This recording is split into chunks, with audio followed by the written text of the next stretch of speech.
I'm Egbert, the owner of this station. Check out my website at egbert.com. That's EGGBURT, egbert.com. Now it's back to Brad and John. Check out their website at bjshow.co. The BJ Show?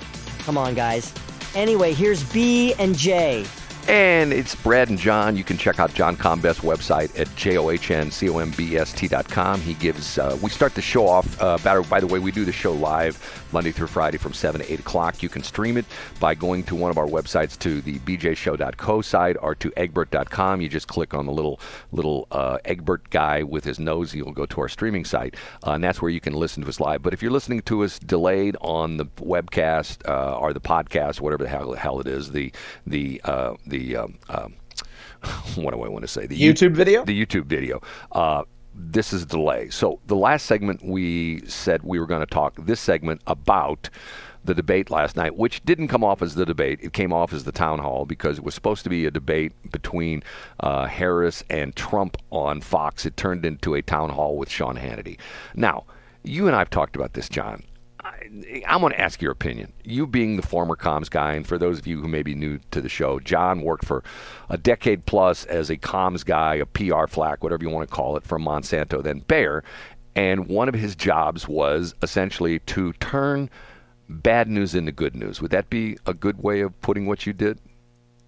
Yeah, put appropriate context around what some people would consider bad news and add a little bit more context so people can better understand it, Brad. Right. Okay.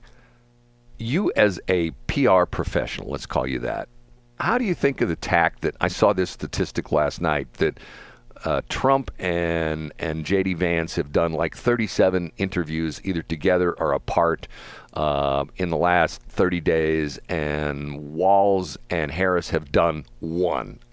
Do you think that's a smart move? Yeah, absolutely. And the reason why is, and I'm not the first person to observe this. In fact, many others have.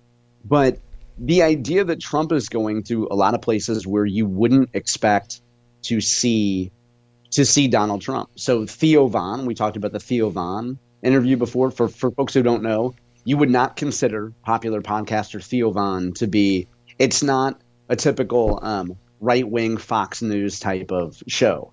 So as I understand it, Trump has done a ton of interviews with folks who are considered podcast influencers, people who aren't always overtly political, but who are more cultural podcasters. Now, Brad, I'll make a weekly Monsanto reference here, and that there was a period of time where I think it was pretty successful. I can't take credit for this, but the folks who did our executive communication with our CEO, Hugh Grant, at the time, we went through a period of time where their theme was, we're going to take him places where you wouldn't expect him to show up.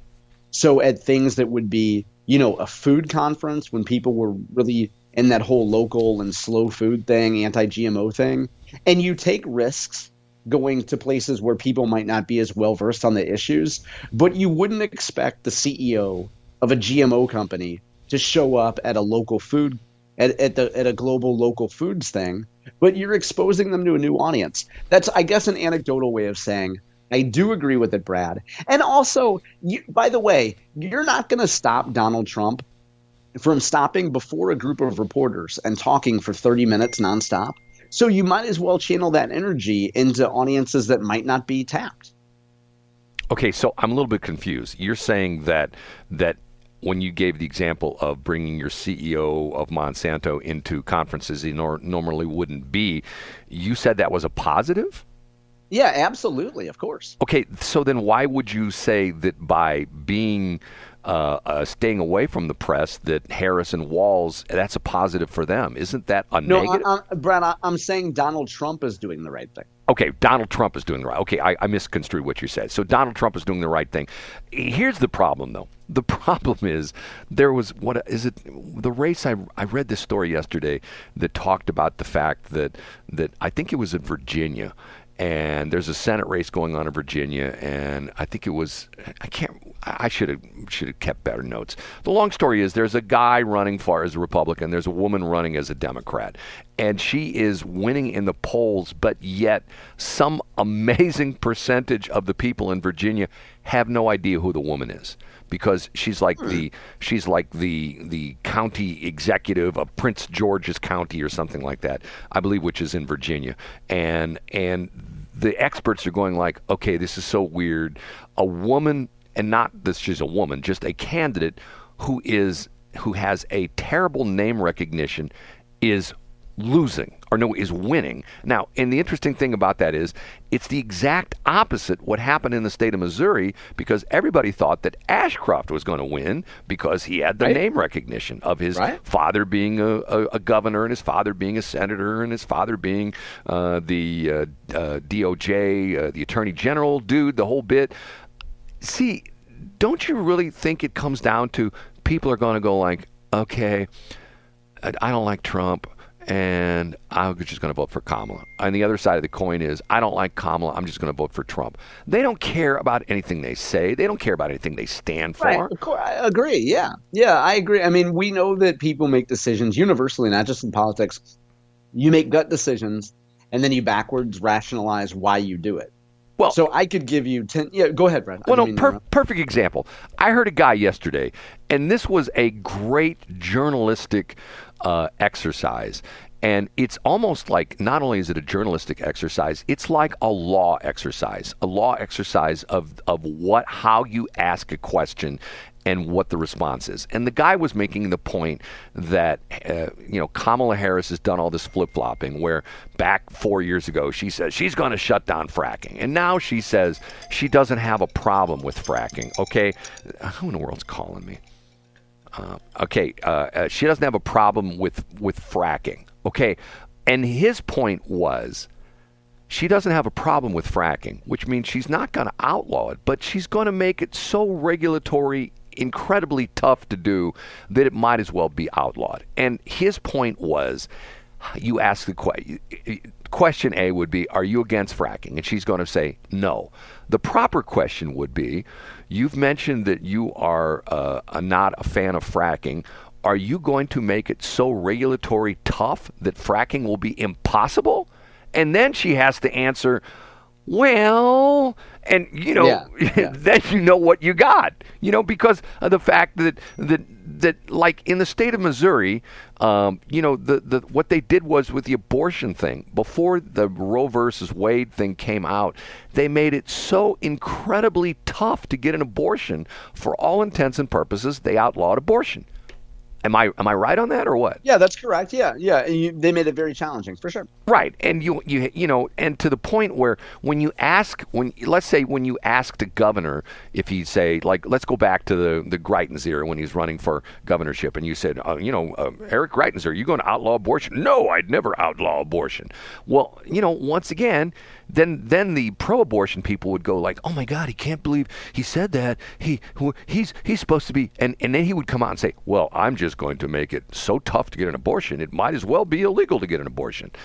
That's the question to ask, but nobody's going to ask that question. Yeah, but the reason why they're not, first of all, the reason why they're not going to ask it, Brad, is because they're not going to get the opportunity to ask it. And I don't think Kamala could answer the question, describe your regulatory approach to fracking as opposed to XYZ energy palette. She probably knows a bullet or two on energy, but I'm guessing she has no idea how she could articulate a position on fracking. You get what I'm saying? And no reporter's going to ask her that. Other than Peter Doocy, nobody's going to ask her that. Let's bring that up, okay? So, did you see the clip where he asked KJP about the accents? I couldn't believe that. I mean, it was so good. If you know what we're talking about, and I don't know, sometimes, okay, let me backtrack a minute, okay? I got schooled by a woman I don't even know. And this is sort of a weird story, but I was someplace, and I won't say exactly where. I was in a building that had an elevator and it had a guarded entrance. In other words, you had to press a button to be admitted and the whole bit. And a woman who has access to that building, her and I ended up in the lobby at the same time. And I had pressed the button and was waiting for somebody to buzz me in, and she shows up and she's just, goes over to the thing and she hits the buttons and, there's a keypad and she got access to the building. And I said something to her about, wow, it must be nice to, I can't remember what I said. And she made some comment about, well, I'm a woman, and she was kidding. I'm a woman, and I've got more rights than you do, or something like that. So I did my female voice. Well, is that really what it is? And she looked at me with this look of disgust, and she says, why do men always use that fake female voice when they're making fun of us? And I said, I'm not making fun of you. Okay, having said that, this was the classic thing that when Hillary Clinton was someplace down in the South and she does, I'm nowhere to be found. Remember that classic where she does that weird-ass Southern drawl? Kamala Harris is in Detroit, and she's in front of, like, the auto workers or something like that. And she goes in, Yep. And she goes into this weird dialect with this crazy weird accent that some people said sounded like Foghorn Leghorn. You know what I mean? Right? If you know who Foghorn Leghorn is from. And you can't even, by the way, let me interrupt, Red. You can't even call it an urban accent. Yes. Like, you can't even accuse her of trying to talk quote unquote black. Yes. You're right. It was just weird. It was some weird dialect, I'm going like, what was that? So was it yesterday or the day before where Peter Doocy, once again, who is the reporter in the White House pool, who the only guy with enough cojones to ask the question that nobody else would ask, and he's always the guy, and he always gets put down by KJP. He asked her about this, and she goes, I don't know what you're talking about. I mean, that's not exactly what she said, but yeah. she just... And she's like, well, what people want to talk, people don't want to talk about that. People want to talk about whatever. Right, but she totally blew him off like, I don't know what you're talking about, right? Wasn't that the... Yeah, and she knew exactly. Exactly, she did. And people are going like, okay, this is phony baloney stuff. If you're the press secretary and the guy, and I get it, it wasn't like, has there been a time close when the president has decided he's going to send the nuclear bomb to Iran or something like that? I get that would be a very important question, and it demands a very, very measured answer. But when you get these questions, and it's like, I go back to the thing, it's like what made, and I use past tense, what made Howard Stern a great interviewer? He asked the questions that nobody else would ask. Are you with me on that? Absolutely, 100%. Yeah, and the old Howard Stern would do that. You're right. And Peter Doocy is that guy who asks the questions that nobody else will ask, and he always gets blown off by KJP. Yeah. And the crazy thing about it was, just like you said, like, what accent was that? What was she trying to do? Was she trying to sound like an auto worker? What does an auto worker sound like? I think she was just trying to sound like down home. I don't know. And my whole thing is, my guess here, anytime I see something like that, my guess is that there's probably a handful of people that Kamala met with before she went on stage. And if she met with a woman of size who was black, who spoke a certain way, she's probably thinking of that woman when she's giving her speech, because that woman is probably either right behind her or right next to her on stage, or that conversation left an imprint in her mind, and she's probably catering to that small group of people. Do you get what I'm saying? I know exactly what you're saying, but who was she catering to? That was the question. Foghorn Leghorn. You didn't see him? He was in the back. She was. I do declare. Yeah, that's what she sounded like. You do that again. That was good. I do declare. It was so weird. And it's like, okay, what is she trying to do? Obviously when Hillary Clinton did that voice, she's trying to sound like a good old Southern girl. Because when you're in the South, you want to be, you don't want to be that fast talking Yankee. You know what I'm saying? You don't want to be that. You don't want to be that. It's just it's performative, and it's just artificial. Ah, man, it's just. Politics are just so weird. You look back and we go through the thing you talked about in the first segment about the defamation suit of campaign accusations and stuff like that. And, I still say it's like going to see J. Muggs in Clayton. You see two attorneys who are slugging out in a courtroom, and you'd think that they would step outside of that courtroom and there would be fisticuffs out in the hallway, okay? But instead, after they, beat each other up in court for their particular client, their appropriate clients. They go over to CJ Muggs and they're slapping each other in the back. And it's the same thing with the politicians. They're jawing at each other. You are terrible. You want to do this. No, I don't want to do that. And you think they're going to go out and put fists to each other's face in the hallway. But no, they go down to Madison's in Jefferson City and go, oh boy, I can't believe you said that to me. That was so insulting, but I love you. You're my fellow politician, brother. Get what I'm saying? I will never forget walking into the Hawthorne Inn and seeing you and Ron Jacober. And it was like Saul on the way to Damascus. The scales fell from my eyes, and I said they've been best friends all along. And then J.C. Corcoran popped in and was like, hey, guys, what are you doing? You want some yacht rock? And you guys are like, take a hike, pal.